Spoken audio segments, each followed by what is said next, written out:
Hey, so welcome back to my channel. It is the time of year for curriculum reviews and curriculum unboxings and planning for the new year. And so I want to take a minute to review the curriculum that we have used this last year, let y'all know how it's gone, and maybe that will help some of y'all as you're making decisions for the upcoming school year.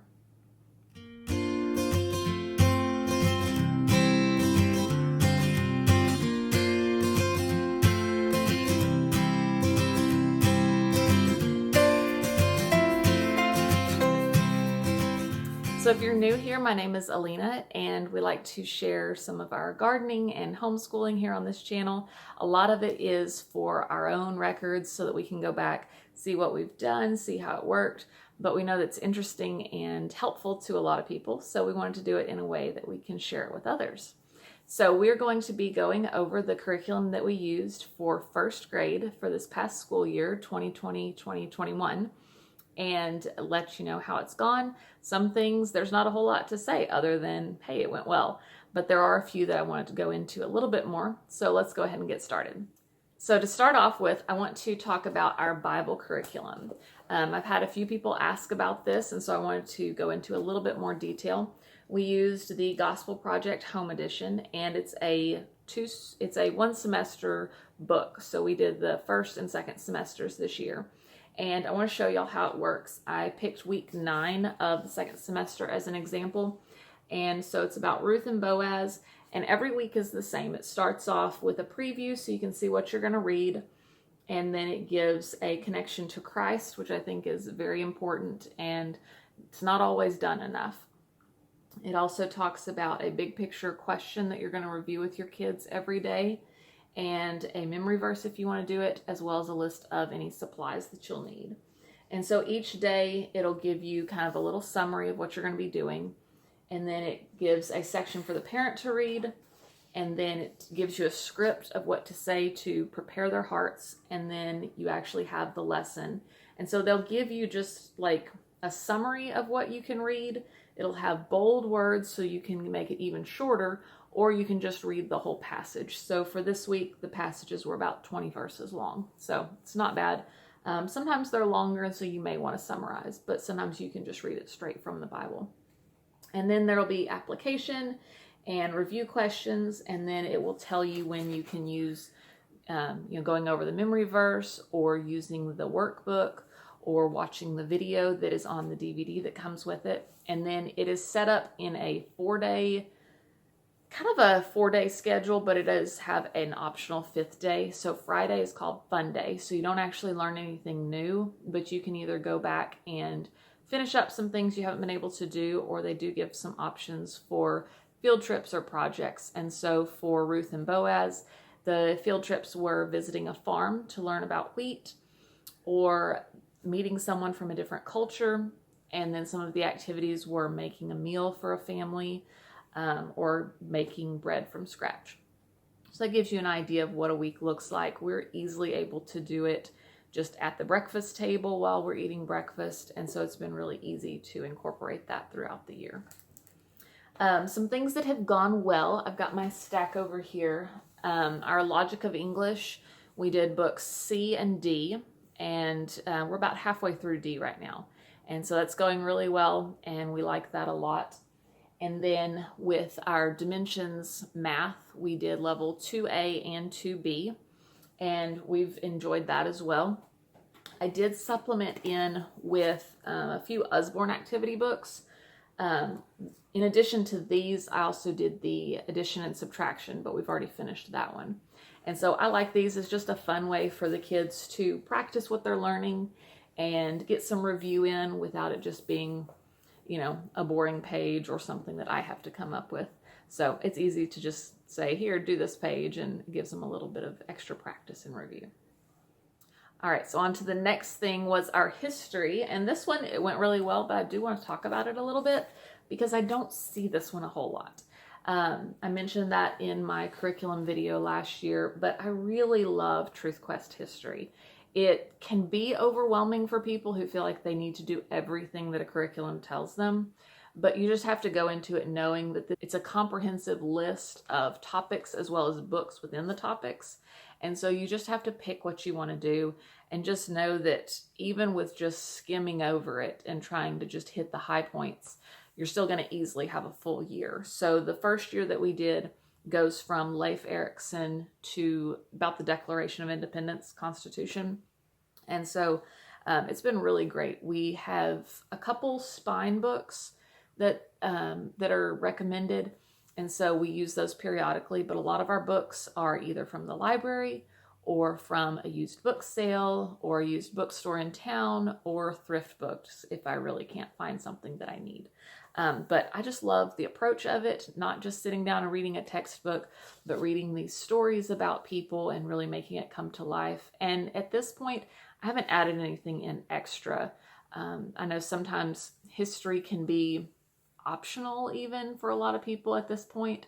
And so I felt like just reading about the characters, discussing them, I felt like my kids were picking up plenty that way. So we didn't add anything extra, although Truth Quest does have timeline and lap booking and note booking and different things like that if you want to take it further or if your kids are older and you're needing more. So that's what we've done for history, and it's great. So highly recommend it.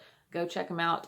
It is not expensive at all because you're just getting the book list with, topic summaries in it. And so you can do the books yourself. But if you have a good library or a good used bookstore or homeschool friends that have already done history and are further along than you, you can easily get a lot of these books for really cheap. So moving on, our geography, we did the General Classical Press on mission. And so we did Guatemala, Nigeria, and China, I think, this year. And we've done it about every other Friday. We'll do a little bit, but I just love these magazines. So it's a monthly subscription, and you get some extra printables, words to learn in the language of the country, as well as geography terms and paper dolls and fun stuff like that. But it's really beautifully done, and they'll tell you about the country, about missionaries in the country. And then there's, a map in the middle of the book that's really pretty. And then it'll talk about animals that are there, as well as art and music and food, and then a handicraft as well. So it's a very great program. I like how it works in culture and a lot of other aspects of geography, and not just locations and, physical types of geography. Okay, so one thing that's kind of a mixed bag for me was our science. We did the Elemental Science Sassafras Science Adventures, and we just did volume 1. These are meant to be one semester books, but I wanted to flesh it out into talking about the habitats more and not just the animals. And so we easily took a whole year on this. So the reason that I have mixed feelings about it, the kids really enjoyed the stories. They liked following the adventures of the twins and learning about the animals, but it didn't really do what I was expecting. I was looking for something that was more along the lines of like a Thornton Burgess type of book, or something like Among the Pond People, that sort of thing, where the characters, you just learned about them by the different things they did and where they were. This one was more where the kids would go to a country and they would meet a guide and they would go out, and then when they came across these animals, the guide would give them a paragraph or two of facts about the animal, and then they would put it in their phones. And so for the student, you have the logbook, and that's where they would put all their information. And so it was fun, like I said, but the way it presented the information about the animals was just not really what I was wanting. And then sometimes the animals that were in the habitats weren't really animals that I would have picked. They seemed a little bit more obscure. Not always, but sometimes they were. And so there were some good little experiments, easy to do, different ways that you could extend the lessons out that are in the teacher's book.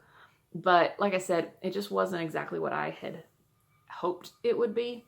And so I think next time I cycle around when my younger kids get a little older, I'm probably going to just use the books that I have to make my own curriculum and just do it that way, because I had several books that I wanted to use along with it. I thought they would be great, but then just the way it worked out, it was really hard to pull in those books where I wanted them. And so I think I'm just gonna have to do my own thing to get what I want, which is fine. And a lot of people really like this. So it just depends on what you're looking for. A couple things that didn't work out too well for us, and it was my fault. Our writing was jotted down, and this one, I just didn't pull it out enough. No real reason. It wasn't planned in well enough. And so that's just something that I need to work on. And then the other thing was our art curriculum. We did artistic pursuits, and we've only done about 8 of the 32 lessons. This is the older edition. They do have an updated version, but we really enjoy it. So I'm definitely going to keep going with it. I just need to figure out how to work it into our schedule where I actually get it done. But I'm also trying to give myself some grace, because it could just be that this was our first year of doing all these subjects. So it just takes me some time to get everything and kind of get a rhythm going for us. And then also I was pregnant, am pregnant. And so that kind of took away from my ability to feel like I could fit in everything. There was a time where it was just doing what we had to do. So I think between those two things, I can get to where we work it in better. But I really like them both, but we just weren't able to get to them this year like I had wanted. So that is pretty much a wrap up of just about everything that we did this year. And so if you have any questions about any of these, if there's something more that you want to know about, feel free to drop that in the comments below, and I would be glad to answer your questions. And we will be filming that curriculum video hopefully very soon. So be sure and give this video a thumbs up if you like curriculum videos, specifically curriculum review videos. And be sure and subscribe so that you don't miss my upcoming video. And I look forward to seeing you soon. Bye.